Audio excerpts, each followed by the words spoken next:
Биздин кыргыз элибиз Борбордук Азиядагы эң байыркы калктардын бири. Мына биз Кытайдан жаңы маалыматтарды алганда, мурда 2200 жыл деп жүрдүк элек. Азыр 3000 жыл болду. Кытай тарыхчылары жаңы маалымат таап, жаңы изилдөөлөрүндө бул кыргыздар жөнүндө маалымат буга чейин 3000 жыл мурда болгондугун тактап айтып, өткөн жылы президент менен чогуу Пекинге барганда ошолордун баардыгын айтып беришти. Бул 3000 жыл деген Борбордук Азиядагы калктардын арасындагы кыргыздардын эң байыркылыгын көргөзөт.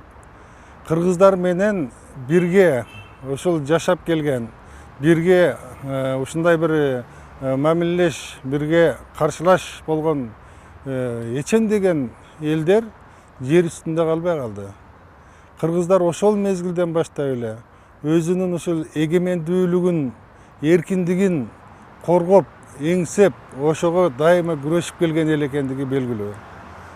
Бекеринен ушу 3000 жылдан бери кыргыз деген атты сактап, кыргыз деген ээликти, кыргыз деген мамлекеттикти сактап калыш бул тарыхта өзүнчө феномен десек болот. Мына ошол өзүнүн эгемендүүлүгүнө ушундай баягы жеткирген мына Барсбектен баштасак, Мухаммед Кыргыздан баштасак, кыргыздарды ушунчалык аты белгисиз калган 840-жылы өзүнүн кыргыздын улуу державасын курган, ошондо дагы мына кыргыздар өтө күчтүү экендигин кытайлар өз жазмаларында калтырышкан. Соңку жылдарды эле алсак, кыргыздар кээде өз жеринен куулган каргас болгон, өз жеринен ажыраган каргас болгон. Мына жунгарлардын мезгилинде кыргыздар, түндүктөгү жашаган кыргыздар бүт өз жеринен сүрүлүп, жерлерин тарттырып ийса дагы элдүүлүктү сактап калабыз деп мына Ферганага келишип, Фергана өрөөнүндөгү бүтүндөй ушул аймакта Гисарга чейин барып, бул жерде өздөрүн сактап, кайрадан күчтөнүп, кайрадан барып туруп, ошол жунгарларды, калмактарды сүрүп чыгарып, Атаке Баатыр, Бердике Баатыр, Кошой Баатыр сыяктуу мен деген баатырлардын баардыгы ушу акырындап сүрүп чыгарып туруп, өз жерин кайрадан ээлеп калышкан. Андан кийин мына 1916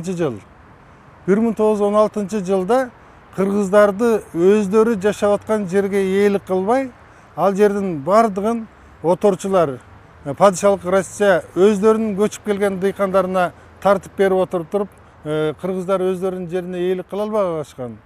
Өз жери үчүн көтөрүлүп чыкканда атайын падышанын ошо Түркүстан генерал губернаторлугунун атайын кеңеши болуп 1916 жылы 16 октябрда Чүйдүн батыш тарабы көтөрүлүшчүлөр өтө күчтүү чыккан жер. Андан кийин Ысык көлдүн тегерегинде бир дагы кыргыз калбасын деген өздөрүнүн чечимин чыгарышкан. Атайын советте талкуулаштырып токтом кабыл алышкан. Ысык көлдүн тегерегиндеги Чүйдүн чыгыш жагындагы кыргыздардын баарын Нарындын тооларына жайгаштырып, ал жакта тоолуу өзүнчө бир уезд түзүп, кыргыздарды Ысык көлдүн тегерегинен тазалоо боюнча. Мына бул деген өзү кыргыздарды ушунчалык жанакындай өз жеринен ажыраткан, укугунан ажыраткан өтө бир коркунучтуу мезгил болгон. Ошондо дагы кыргыздар баягы өзүнүн эркиндиги үчүн, азаттык үчүн күрөшкөн үчүн ушундай бир абалга түшүп болгон. 1917 жылы кыргыздарды мына сактап калды бир чети. Экинчи чети жаңы доор келди. Кыргыздар эңсеген бир эркиндигине жетели деп аракет кылып баштаганда, кыргыз мамлекети ал убакта тагдыры чечилбей, кошуна улуттар, элдер өздөрүнүн мамлекеттүүлүгүнө ээ боло баштаганда, кыргыздардын мамлекеттүүлүгү түптөлбөй калуу коркунучу болду. Мына ошондо Абдыкерим Сыдыков, Жусуп Абдырахмановго окшогондор эмне себептен эң байыркы кыргыз эли мамлекетсиз калат. Биз өзүбүздүн мамлекетибиз болушу керек деп туруп, 1920 жылдардан баштап күрөштү.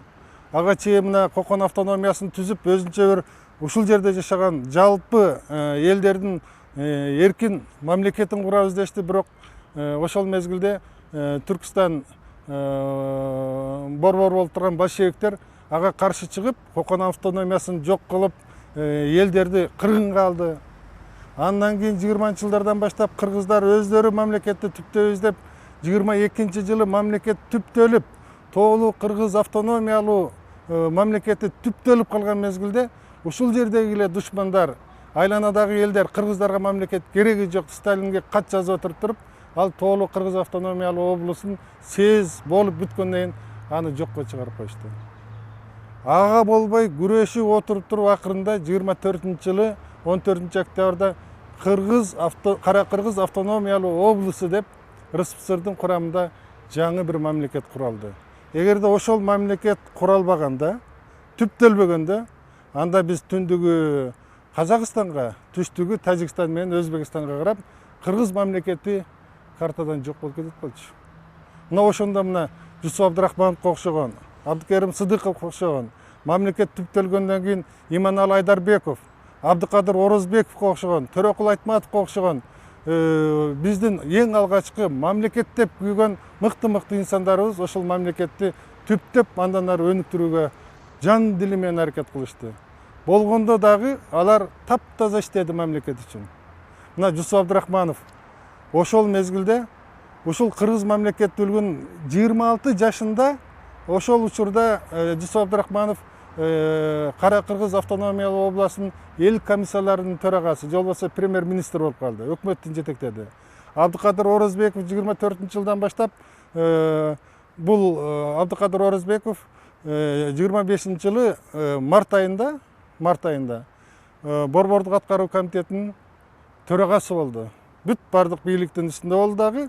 Ал 26 жаштагы Жусуп Абдрахмановду премьер-министр, өкмөттүн башчысына койду. Ошол мезгилде бүт биздин мамлекет башчылары таптаза иштеди. Мамлекетти түптөп, андан ары өнүктүрөбүз аракет кылышты. Эркин мамлекет болсун, союздук республикага айлансын деп Жусуп Абдрахманов баш болгон 25 актив, 30 актив Сталинге кат жазды. Аларды силер деген улутчулдусуңар деп партиядан чыгарып жазалашты. Андан кийин ага болбой кийин Жусуп Абдрахманов дагы Сталинге 3 жолу кат жазды. Ар бир катында эмне себептен кыргыздар өздөрүн социалисттик республикага айланбай автономиялуу облус болуп, автономиялуу АССР болуп туруп, мына РСФСРдын курамында жүрөт. Эркин республика болсун деп туруп канчалаган күрөштөр жасады. Анан ошол күрөшкөн адамдардын баары мамлекет түптөлүп, күчөп, ошондой мезгилде ошолордун бүт бардыгы репрессияга душар болду, сталиндик репрессияга. Улуттун каймактары кетти. Андан ары советтик түзүлүш дагы күчөп отурган мезгилде, келип отуруп туруп Улуу Ата мекендик экинчи дүйнөлүк согуш башталды. Экинчи дүйнөлүк согушта биз 150 миңден ашык адамыбыздан ажырадык. 1916-жылы эркиндик үчүн күрөштө 120-га жакын кыргыздан ажырасак, экинчи дүйнөлүк согушта 150 жигиттерден ажырадык. Бул деген кыргыз эл үчүн өтө оор жоготуу болду. Анда дагы баягы фашисттик Германиядан көз каранды болбойлу, кул болбойлу деп туруп, өздөрүнүн эркиндиги үчүн күрөштү. Мына ошол мезгилде Кыргызстандын мамлекеттүүлүгү андан ары түптөлүш үчүн нукура бир кыргыз мыкты инсан келип Кыргызстанда жетекчилик кылыш керек болчу. Мына 46-жылдан баштап алгач өкмөттү жетектеп Исхак Разаков мына Ташкенттеги кызматынан бул Кыргызстанга келди, өкмөттү жетектеди 51-жылга чейин.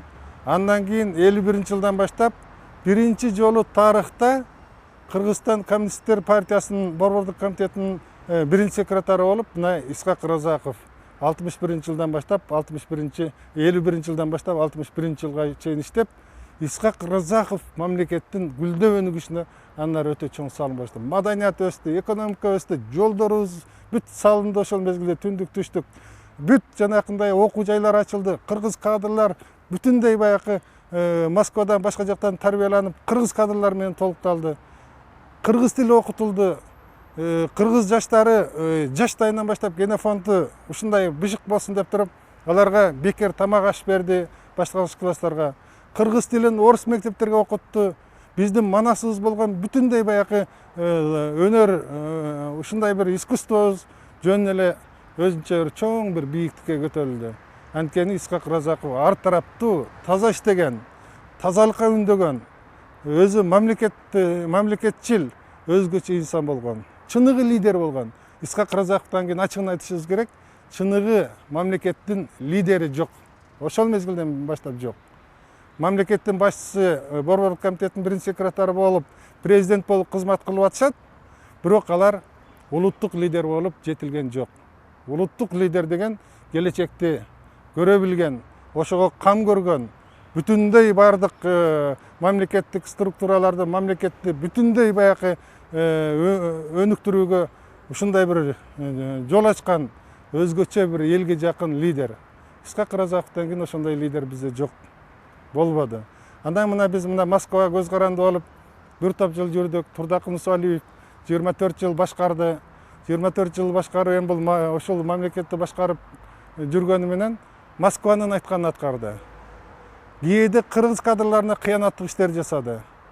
Ошол Турдакын Усалиевдин мезгилинде жаңы бир улуттук лидер болуп өсүп жетип келе жаткан, мына Ошто ушунчалык чоң иштер жасаган авторитетке Султан Ибраимов министрлер советинин төрагасы болуп, ал жерден жаңы республиканын Кыргызстандын лидери болор мезгилде аны карасантайлык менен жанакындай бир өлтүрүштү, жок кылышты. Эгерде Султан Ибраимовдун ошондой баягы чыныгы лидерлик касиетин карасантайлык кылып ал өлбөгөндө, ал чыныгы республиканы камын көргөн Исхак Разаковтан кийин лидер болот болчу. Мына Исхак Султан Ибраимовтай биз ал лидерлик сапатка көтөрүлүп аткан мезгилде элге жакын, өзгөчө мыкты инсан ушундай көтөрүлүп аткан мезгилде андан ажырап калдык. Андан кийин албетте мына коммунисттик партиянын күчү, таасири азая баштады. Эгемендүүлүк үчүн Кыргызстанда дагы аракеттер болду. Турдакын Усалиев өз доорун бүттү. Анын ордуна бизге мына Масалиев, Абсамат Масалиевич биринчи секретарь болуп келди. Абсамат Масалиевдин дагы көп мыкты жактары бар болчу. Ал деген ушунчалык таза, ушунчалык баягы ачыгын айтыш керек, келечек үчүн кам көргөн мыкты инсан эле, бирок кийин 90-жылы аны дагы мына Ош окуясын шылтоолоп, аны да кызматтан кетирүүгө аргасыз кылды. Болбосо ал мына кыргыз тил мыйзамын кабыл алууда Исхак Разаковтай эле Абсамат Масалиев дагы ошо мына мыйзамды кабыл алыш керек деп өзү мүмкүнчүлүк түзүп берди. Кыргыздар өзүнүн борборунда Бишкек шаарында жерге ээ болбой, Ошто башка улуттун кичинекей бир тоокканаларында, квартираларында жашап жүргөн жерден кыргыздарга жер керек десе, ошону акырын чечип койгула балдар деп туруп, айкөлдүк кылып Абсамат Масалиев ошолордун баарын чечтирди.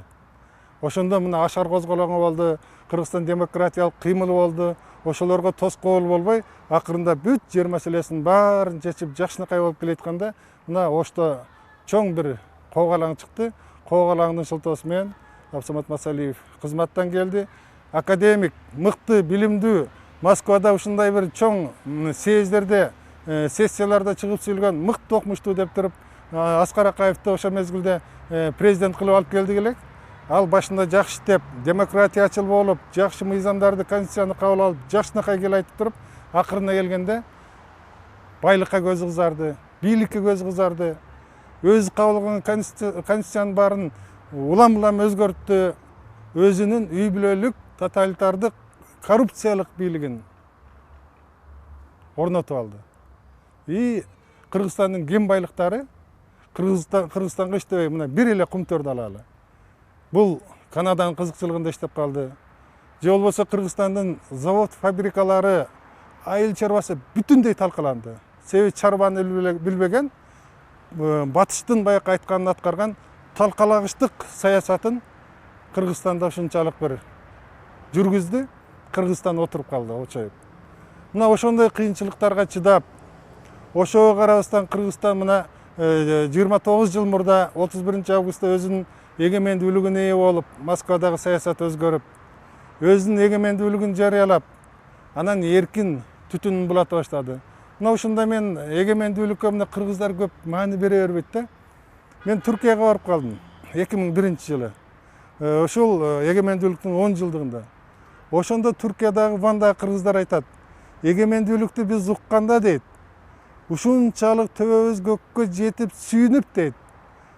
Башыбыздагы тумактарыбызды алып алып, калпактарыбызды алып алып турган ыргытып, бири-бирибизди кучактап ыйладык дейт. Эгемендүүлүк, мына кыргыздар өзүнүн эгемендүүлүгүнө ээ болду деп. Ошондой баягы баркын алыста жүрүп биз ушунчалык сездик дейт. Мына мен Азамат Алтайдан 2005 жылы ошо Америкадан интервью алып калдым. Ал өмүр бою Азаттык радиосунда иштеп, Кыргызстан өзүнүн эркин болсо экен, эгемен болсо экен деп ошондой бир аракет кылып күрөшүп, өзүнүн ачык ой, идеяларын ушундай бир таратып келди. Мына ошо киши дагы айтты эле. Кыргыздар, силер өзүңөрдүн эгемендүүлүгүңөрдүн баркына жетпей келе жатасыңар. 1000 жылда келүүчү бактыңарды жакшылап сактабайсыңарбы? Талагыштар, тоногуштар кузгундай болуп туруп мамлекетти талкалап атпайбы? Качан акылыңарга келесиңер? Эгемендүүлүктү кансыз ушундай ээ болуп алып туруп анын баркына жетпей атасыңар. Силер эгер ушинте берсеңер, мамлекетиңерди жок кылып аласыңар деп ошентип айтты эле. Чын эле биз мына өзүбүздүн эгемендүүлүгүбүздү сакташыбыз керек, баркын билишибиз керек. Себеби мамлекети жок улуттар, элдер кандай бир күнгө туш болуп атат, кандай кордук көрүп атат, бизди көрүп ушунчалык бир суктанып атат. Биз ошон үчүн өзүбүздүн эгемендүүлүгүбүздү баркын билишибиз керек. Биз мыйзамдарыбызды кескин түрдө, системалык түрдө реформага барып, олигархтар үчүн, байлар үчүн бир уч жанакындай бир кызыкчылыкка, бийликке жетебиз дегендерге жанакы кызмат кылдырбай, жалпы элге кызмат кыла турган жаңы бир баш мыйзам, жаңы бир ошого ылайыктуу мыйзамдарды кабыл алып, кескин түрдө биз өзүбүздүн бүт реформабызды, системалык реформабызды жасасак, келечекте мамлекеттүүлүгүбүздү жоготуп алуу коркунучу бар. Ошон үчүн эгемендүүлүктүн алдында 1000 жылдардан бери күрөшүп келген эгемендүүлүгүбүздү жөнөкөй тынчтык мезгилде жоготуп алсак, биз кыргыздын ушундай улуттун ушундай чыккынчысы, улуттун ушундай бир улутка күйбөгөн ушундай бир доорду ушу биздин муун жасаптыр деп өмүр бою каргышка кылабыз. Ошон үчүн мына бүгүн президентибиз дагы айтып атат. Мына буюрса шайлоо өтсө, келечекте административдик, мыйзамдык башка реформаларды жасашыбыз керек деп атат. Ошону сөз түрдө жасашыбыз керек, болгондо дагы терең бизди ушундай кыйынчылыктардан, туңгуюктан сууруп чыгарган, батыш таңуулабаган, кыргыз жыттан турган мыйзамдарыбыз менен реформалар жасашыбыз керек. Чечкиндүү кадамдарга барбасак, бүгүн тышкы карыз, өлкөдөгү мындай экономикалык кырдаал, мына тажы тумоосунан кийин ааламды каптаган өтө экономикабыз да калсызданды.